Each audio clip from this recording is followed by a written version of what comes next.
Welcome everyone. Here we learn about electric current and electric circuit. Electric current क्या होता है हम उसके बारे में स्टडी करेंगे। तो जैसे वाटर का फ्लो होता है किसी भी लेक में या किसी भी स्ट्रीम में, वैसे ही इलेक्ट्रिक करंट का भी फ्लो होता है। जैसे वाटर बॉडीज में वाटर फ्लो होता है, वैसे ही इलेक्ट्रिकल जो वायर एंड इक्विपमेंट्स होते हैं उनमें इलेक्ट्रिक करंट का इलेक्ट्रॉन्स की फॉर्म में फ्लो होता है, डाउन फ्रीली इलेक्ट्रॉन चार्जेस की फॉर्म में। Vote is the driving force behind the electric current. Electric current के पीछे एक ड्राइविंग फोर्स होती है। जैसे कि वाटर करंट होता है तो उसमें जो वाटर ऊपर से नीचे की ओर फ्लो होता है तो उसमें एक फोर्स वर्क करता है, वैसे ही इलेक्ट्रिक करंट में भी एक फोर्स वर्क करता है। इसका फॉर्मूला होता है I is equal to Q upon T. तो जो I होता है वो करंट स्ट्रेंथ होता है एंड जो Q होता है वो उसका चार्ज होता है, इलेक्ट्रिक करंट का चार्ज होता है, and T time of flow of charge in minute होता है, and A is equal to C upon S। तो यहाँ पर A एम्पियर होता है, C कूलम होता है and S second in time होता है। तो पोटेंशियल डिफरेंस क्या होता है इन दोनों में। जैसे कि वाटर फ्लो होता है तो उसमें एक एनर्जी होती है, एनर्जी प्रोवाइड होती है, वैसे ही इलेक्ट्रिक करंट भी हमारे जो इलेक्ट्रिक वायर्स के थ्रू उसमें भी एनर्जी का सर्कुलेशन होता है। यानी कि जो इलेक्ट्रॉन पार्टिकल या जो चार्जेस होते हैं इलेक्ट्रिकल, उनमें एक चार्ज होता है इलेक्ट्रिसिटी का, जो कि एनर्जी की फॉर्म में हमें मिलता है। And high potential to low potential electric flow इसमें होता है। जैसे कि लेक में या जो वाटर फ्लो होता है उसमें high potential to low potential electric current होता है। अब देखेंगे कि जो इलेक्ट्रिक करंट होता है वो किस टाइप से वर्क करता है। तो जैसे कि जो वाटर टैंक होता है उसमें से वाटर पाइप्स के थ्रू हम तक पहुंचता है, वैसे इलेक्ट्रिक करंट भी इलेक्ट्रिक वायर्स के थ्रू हम तक पहुंचता है। यानी कि इलेक्ट्रिक वायर्स के अंदर ये फ्लो होता हुआ हम तक पहुंचता है। और जो वोल्ट होता है वो स्पीड होती है इलेक्ट्रिक करंट की। वोल्ट इलेक्ट्रिक करंट जिस स्पीड तक हम तक पहुंचता है उसको शो करता है। एंड जो करंट होता है उसका पोटेंशियल डिफरेंस क्या होता है, रेजिस्टेंस क्या होता है। रेजिस्टेंस यानी प्रतिरोध वो एलिमेंट होता है जो इलेक्ट्रिक करंट के फ्लो में जो डिफ़िकल्टीज़ है वो लाता है, यानी कि डायरेक्टली इलेक्ट्रिक करंट को फ्लो नहीं होने देता। उसमें जो रुकावट होती है वही रेजिस्टेंस या प्रतिरोध हिंदी में कहलाता है। रेजिस्टेंस जैसे कि वाटर टैप होता है उसमें रेजिस्टेंस करके हम उसके वाटर फ्लो को कंट्रोल कर सकते हैं, वैसे ही जो रेजिस्टेंस होते हैं इलेक्ट्रिक सर्किट में वो उसके फ्लो को, इलेक्ट्रिक करंट के फ्लो को कंट्रोल करते हैं। जो आई होता है करंट स्ट्रेंथ इन एम्पियर, वो इनवर्सली प्रोपोर्शनल होता है रेजिस्टेंस इन ओम के, एंड डायरेक्टली प्रोपोर्शनल होता है पोटेंशियल डिफरेंस इन वोल्ट के। एंड जो वोल्ट होता है वो इनवर्सली प्रोपोर्शनल होता है कूलम के, एंड डायरेक्टली प्रोपोर्शनल होता है जूल के। A volt is the amount of work done in joules. वो वोल्ट होता है वो टोटल अमाउंट होता है जो वर्क होता है उसका, और उसको जूल से डिनोट करते हैं। एंड जो डोमेस्टिक स्विचेस होते हैं वो करंट के फ्लो को ऑन ऑफ करते हैं, यानी कि वो की होती है जो सर्किट को क्लोज एंड ओपन करती है टेम्परेरीली।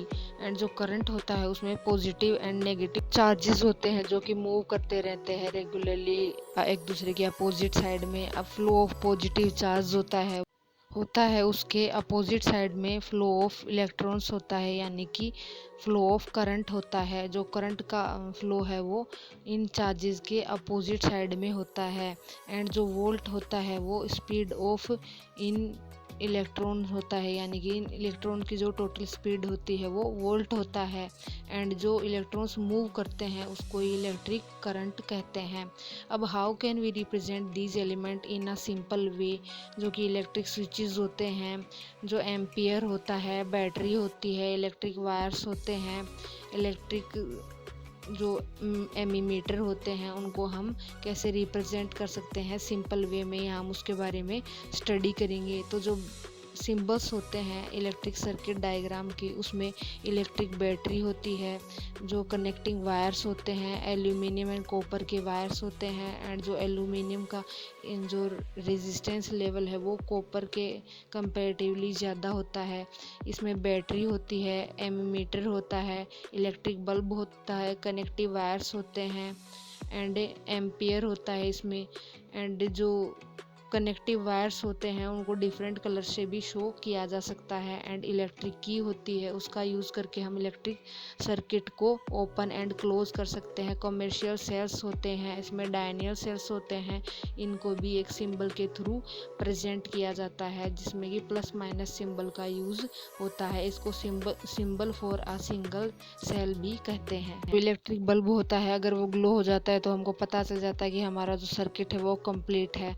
एंड जो रजिस्टर है वो सर्किट को कंप्लीट होने से रोकता है, यानी कि जो रेजिस्टेंस या जो प्रतिरोधक होता है वो उसके डायरेक्ट फ्लो को या जो इलेक्ट्रिक करंट है उसके डायरेक्ट फ्लो को रोकता है एक जगह पर।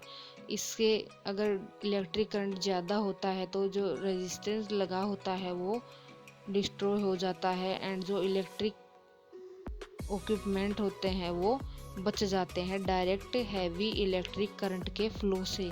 इसीलिए ये भी रेजिस्टेंट होता है, वो भी ज़रूरी होता है इलेक्ट्रिक सर्किट में। एंड एमीमीटर का यूज़ किया जाता है। एंड वोल्ट मीटर होता है, वो वोल्ट की कैपेसिटी को बताता है कि किस स्पीड में इलेक्ट्रिक करंट का फ्लो इस सर्किट में हो रहा है। जो इलेक्ट्रिक सिंपल सर्किट होते हैं वो किस टाइप के होते हैं हम उसके बारे में स्टडी करेंगे। इलेक्ट्रिक सिंपल सर्किट होते हैं, उनमें बैटरी होती है, कनेक्टिंग वायर होते हैं, बल्ब होता है एंड जो की होती है उसमें जॉइंट होती है।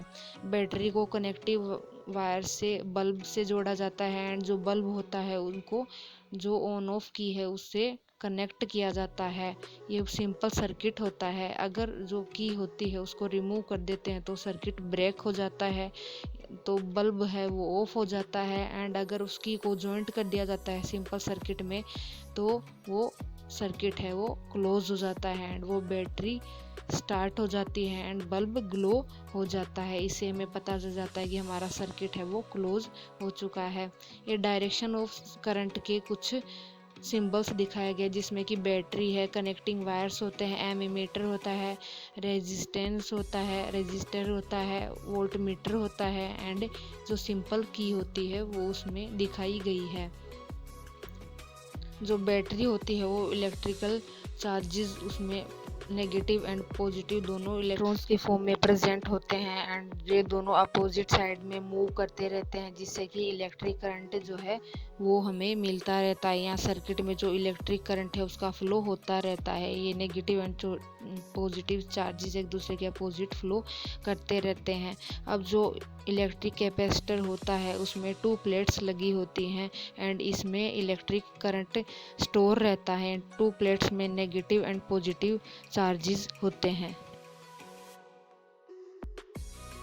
ये इलेक्ट्रोस्टैटिकली एनर्जी को स्टोर करते हैं। जब किसी कंडक्टर के अक्रॉस इनको इलेक्ट्रिक करंट दिया जाता है तो कैपेसिटर के एक प्लेट में पॉजिटिव चार्ज कलेक्ट हो जाते हैं एंड इसकी सेकंड अनदर प्लेट में नेगेटिव चार्ज कलेक्ट हो जाता है।